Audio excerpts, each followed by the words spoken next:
የወላፈኑ ግርፋት መሰማት እየተሰማችሁ መሆኑን የሚያሳይ ምልክት አለ። ሙሉ በሙሉ ተሰምቷችኋል አላልኩም። የወላፈኑ ግርፋት ትኩሳቱ እየተሰማችሁ መሆኑን የሚያሳይ የሚያመለክት ነገር አለ። ሁለተኛው የግፍን ጥግ ለመመልከትና ግፍን ለማውገዝ የሚያስችል ትንሽ ልቦና ያገኛችሁ የሚመስል ነገር አለ። ይሄ ልቦና ትንሽ ካለ እነዛ የትንሽ ልቦና ባለቤቶቹ እያሰፋችሁ በአጭር ጊዜ 15-16 ቀን ባልሞላ ጊዜ ውስጥ እንደ ሜጫ ግፍን ልታወግዙ ትችላላችሁ ብዬ ተስፋ አደርጋለሁ። የግጭት የሁከት የብጥብጥ ምልክትና ማሳያ እነዛ በጎጃም ምድር 2.3 ሚሊዮን ተማሪዎች ላለመማራቸው ምክንያት ከሆኑ ሁለት ዋና ቦታዎች አንዱ ይሄ ሜጫ ምዕራብ የሚባል ቦታ ነው። ያ ስለሆነ ይሄንን የሚያወግዝ ይሄንን ልክ አይደለም ለማለት እምነት ሃይማኖት ሳያስፈልግ ሰው ሆናችሁ ብቻ ያንን ማድረግ ያስፈልጋል። የግፉ ገፈት ቀማሽም ግፉንም ፈጻሚዎቹ የተፈጸመባቸውን ፈጻሚዎቹ በአንድ መድረክ የተገናኙበት በመሆኑ ይሄኛው እስካሁን ከመጣናቸው መድረኮች ለየት የሚያደርገው የአንድ ችግር መነሻን የሆኑ መጋቢ ምክንያቶች ስር ምክንያቶችን መለየትና የሚለይ ህዝብ ካለ የህዝብ ስክነት አስተውሎት ያለው ህዝብ ነው ማለት ነው። ስክነትና አስተውሎት ያለው ህዝብ ደግሞ የወል መረጋጋትና መደማመጥ ያለው ህዝብ ደግሞ ለሰላም ግንባታና ለሰላም ባህል ግንባታ መሰረት እርሾ ይኖረዋል። ይሄን ሲሆን ሐቅን ለመግለጽ ይሄን ሲሆን እውነትን ለመናገር ደፋርና ጀግና ይሆናል።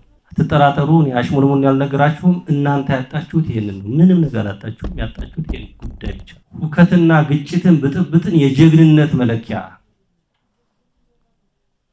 አድርጎ መውሰድ፣ መነጋገርን መደማመጥን ያላዋቂነት ታጋሽ አለመሆን አድርጎ መለኪያ፣ ግንፍልተኛ መሆን በእያንዳንዱ ጉዳይ ላይ። ስለዚህ አሁን የሚያስፈልጋችሁ ስክነትና ችግርን ከስረ መሰረቱ ለይቶ ማወቅ፣ እዛ ላይ ቆሞ ውሳኔና አቋም መውሰድ ነው።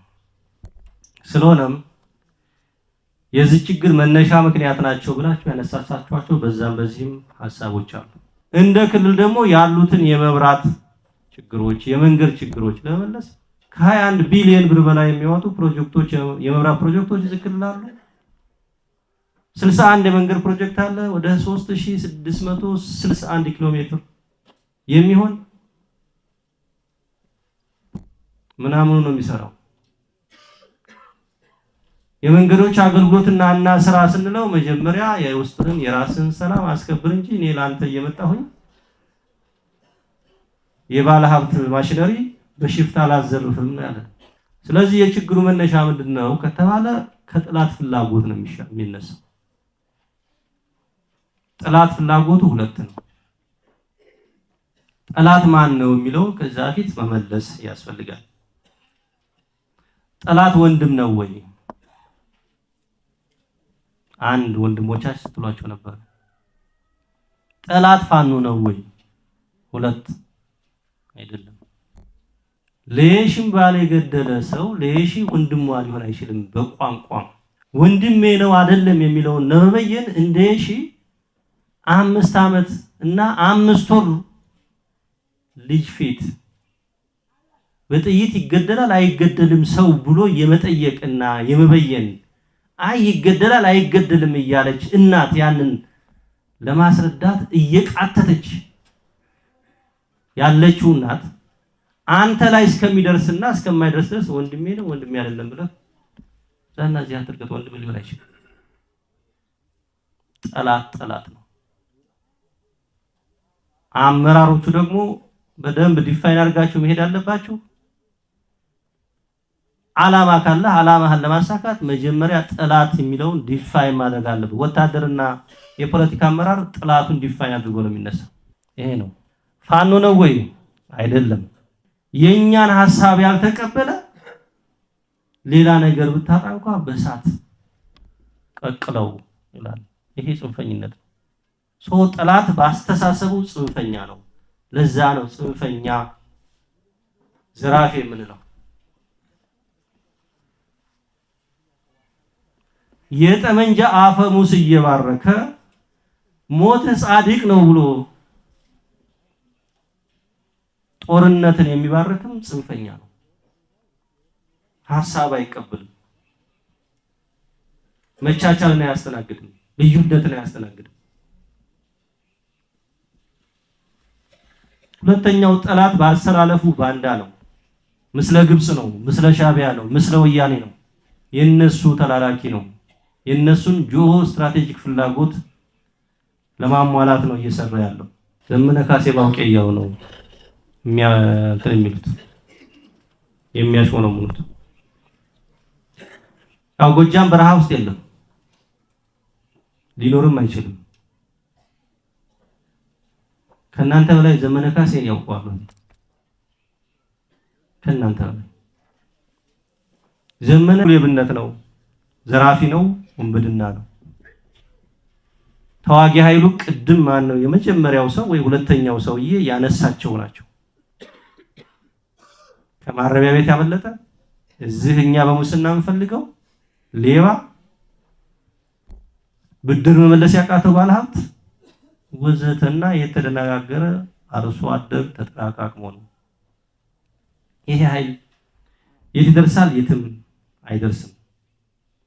ፍላጎቱ የታሪካዊና ስትራቴጂክ ጠላቶቻችንን ፍላጎት ማሳካት ነው። ኢሳያስን 4 ኪሎ ማስገባት ነው። ለምን? የአባይ ጉዳይ አክትሟል። የሚቀረው የባህር በር ነው። የባህር በር በዚህም ተገኘ በዛም ተገኘ የኤርትራ ጉዳይ ያልቃል፣ ያከትማል። እንደዚህ አይነት ጉዳይ እንዳይፈጠር የኤርትራ ጉዳይ ያከትማል ስል ሀገርነቷ ያከትማል ሳይሆን ተፈላጊነቷ ያከትማል። ተፈላጊነቷ ያከትማል። የኢትዮጵያ የባህር በር ባለቤት በምስራቅም ትሁን በደቡብ ከሆነች የኤርትራ ተፈላጊነት ያከትማል፣ ተመራጭነት ያከትማል። የባህር በሩንም በዛ በኩል የማግኘት ህጋዊ ታሪካዊ መብትም ስላለን ይሄን ደግሞ ህጋዊና ታሪካዊ መብት አለኝ ብሎ በህጋዊ መንገድ እየጠየቀ ያለ መንግስት የተፈጠረ በመሆኑ ይሄ ጥያቄ እንዳይገፋ እዚህ ይዞ መቆየት ነው ፍላጎታቸው። ሁለተኛው የመላላክ ሚናና ተልዕኮ ይዞ ቅድም ካልኳችሁ የጸምዶ አደረጃጀት ውስጥ እየሰራ ያለ በመሆኑ እንደ መንግስት ከችግሩ ለመውጣት ምን ሰርተናል? ተደጋጋሚ ውይይት አድርገናል። የእናንተ ጋር ያድርጎ አይታወቅም። 25 ሚሊዮን ሰው አግኝተናል። ሁለተኛ ሁሉንም የሥራ አማራጭ ተጠቅመናል። በዚህ ቅድም መጀመሪያ የተናገረው ወጣት አይነት ብዙ ወጣቶች በ20 ሺዎች ገብተዋል። የቀድሞ ልዩ ኃይል አባላት እንደዚሁ በ15 ሺህ ገብቶ ተመልሶ ተበተነ ያላችሁት የክልሉን ሰላምና ጸጥታ እያስከበረ ነው። በተደጋጋሚ የሰላም ጥሪ በክቡር ጠቅላይ ሚኒስትሩ ተደርጓል። በፌደራል ምክር ቤትም ክልሉን ሊጎበኙ የልማት የተሰሩ ልማቶችን ለመመረቅ ሲመጡ በሚያደርጓቸው ንግግሮች ተደጋጋሚ የድርድር የውይይት ጥሪ ቀርቦላቸዋል። በርዕሰ መስተዳድሩ ተደርጓል። ይሄ በመሆኑ ብዙ የተገኙ ውጤቶች አሉ። ድርድርና ውይይት ተጀምሯል። የአፍሪካ ህብረት ኢጋድ በተገኘበት አፋር ከተባለው ጋር ንግግር አድርገናል። ዘመነንም ደውለለታል። ያስቸገረን ነገር ምንድነው? ጥላውንም አያምንም። ያው ፈሪ ነው ስላልኳቸው ጥላውንም አያምንም። ያስቸገረን ነገር ምንድነው? የያዙት ድርጅት ብዙ ነው የነዘመነ አምስቱን ስንደርስ ሌላኛውን አይተማመኑ። ውሎና አደራቸው ቅድም እንዳለው ሩጫ ነው። ወታደር የሚባለው አየር ላይ ነው ያለው። ማክሲመም አቅማቸው ምናልባት ይደበቁና በዚች ተኮስ አድርገው እኔ ሊገሉ ይችሉ ይሆናል። የኔ መገደል ዝም የጫንም አይነቀንቅም እንኳን 4 ኪሎ ማለት ምናልባት እንደሺ ባል ሚስቴንና ልጆችን ላጎዳ እችላለሁ እንጂ የ4 ኪሎንና እዚችን እንኳን የ4 ኪሎ የሚጫኑን ባይነቀንቅ ከዚህ የዘለለ እንትን ሚናም ተልኮም አቅምም የላቸውም። ዞሮ ዞሮ አሁንም ተደጋጋሚ የሆነውን የሰላም ጥሪ እንደ ክልል መንግስት እያቀረብን ነው። ውይይት እያደረግን ነው። የፈለጉበት ቦታ መወያየት መነጋገር እንችላለን። የህግ የበላይነትን በብረት የማረጋገጥ ስራ ሰርተናል። ለዛ ነው ዘመነ ካሴ የ4 ኪሎ ቅዠቱን ትቶ አሁን የኢሳያስ ተላላኪ እንዲሆን አስመራ የሆነች ቦታ ሄዶ እንዲሸጎጥ ፕላኔት ሆቴል ሂዶ ከነደብረጽዮን ጋር ቁጭ ብሎ እንዲያወራ አድርገናል። የመጨረሻው ሐሳብ መውጫ መንገዱ ምን ይሁን ነው። አራተኛው ጉዳይ መውጫ መንገዱ ምን ይሁን ነው። እኔ የምላችሁ የመጀመሪያው የሰላም ባህል ያለው ማህበረሰብ ሁኑ። ግጭት፣ ሁከት፣ ጦርነት አወዳሽ ቀዳሽ አትሁኑ። ማህበረ ባህላዊ አውዳችሁ ግጭትና ሁከትን ጦርነትን የማይመግብ የማይንከባከብ አድርጉ። የመጀመሪያው። ሁለተኛው ግፍን አውግዙ፣ ሐቅን ግለጹ፣ እውነትን ተናገሩ። ከሽፍታ አዋዳሽነት ወደ ሽፍታ አውጋዥነት ተሸጋገሩ። ታማኝ ሁኑ። ሶስተኛው ለዘላቂ ሰላም ግንባታ ተዘጋጁ። ይሄ 4 ጉዳዮች አሉ። የመጀመሪያው ግጭቱን አስቁሙ። አሁንም በሁሉም በሜጫ ከተሞች ግጭቱን አስቁማችሁ ወደ ልማት ተዘጋጁ። ያም በመሆኑ ኃይል አዘጋጁ፣ አመራሮቹ ሚሊሻ አሰልጥኑ። ሁለተኛው ይጣማችሁም አይጣማችሁም ትልቅ ሰው ፍጠሩ። በውስጣችሁ ትልቅ ሐሳብ ያለው ትልቅ አባትን ፍጠሩ። ሶስተኛው በሃይማኖትም ይሁን በባህል የሰራችሁትን ግፍ ይቅር የምትባባሉበት መንገድና ስርዓት ፍጠሩ። ለራሳችሁ ነው ፍጠረው ነገር እዚች ሜጫ እንጂ ባህር ዳርን አላነቃነቀም እያልኳችሁ ነው። 4 ኪሎ የሚደርስ ነገር የለም። ግፍና በደሉ እዚህ ሜጫ ላይ ነው እንጂ አረጋ ቢሮ አይደርስ፣ አብዱ ቢሮ አይደርስ። ይሄን አድርጉ። አራተኛው ለዘላቂ ሰላም ግንባታ የሚያገለግላችሁ እምነት ይኑራችሁ ከልብ። ሃይማኖት አላልኩም፣ እምነት ይኑራችሁ።